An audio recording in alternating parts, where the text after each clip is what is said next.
السلام علیکم ورحمۃ اللہ وبرکاتہ۔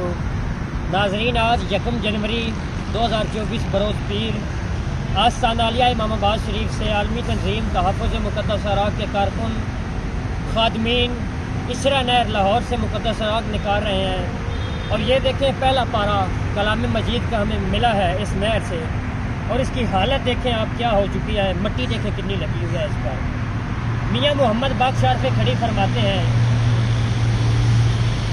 آپ نے فرمایا کہ بے ادباں مقصود نہ حاصل، نہ درگاہ ڈھوئی، ادبو باج منزل اتے پہنچ نہ سکیا کوئی۔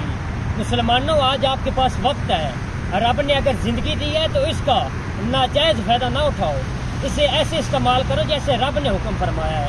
آج ہم نے مقدس اوراق کی بے ادبی اس طرح نعوذ باللہ من ذالک شروع کر دی ہے کہ توجہ ہی نہیں کرتے، ہمارے پاس پڑا ہوا ہم اوراق نہیں اٹھاتے۔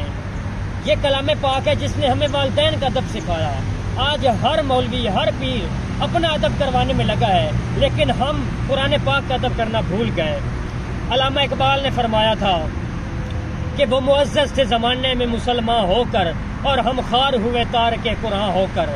میرا یہی پیغام ہے تمام امت مسلمہ کے لیے کہ اب آپ کے پاس یہ زندگی جو ہے یہ دوبارہ نہیں ملے گی، لوٹ آؤ رب کی طرف، اس کے قرآن کی بے ادبی کرنا چھوڑ دو، کیونکہ یہ زندگی صرف ایک بار ملنی ہے۔ وہ معزز سے زمانے میں مسلمان ہو کر، ہم خوار ہوئے تارک قرآن ہو کر۔ آج لے ان کی پناہ، آج مدد مانگ ان سے، کل نہ مانیں گے اگر معاشر میں مان گیا۔ السلام علیکم ورحمۃ اللہ۔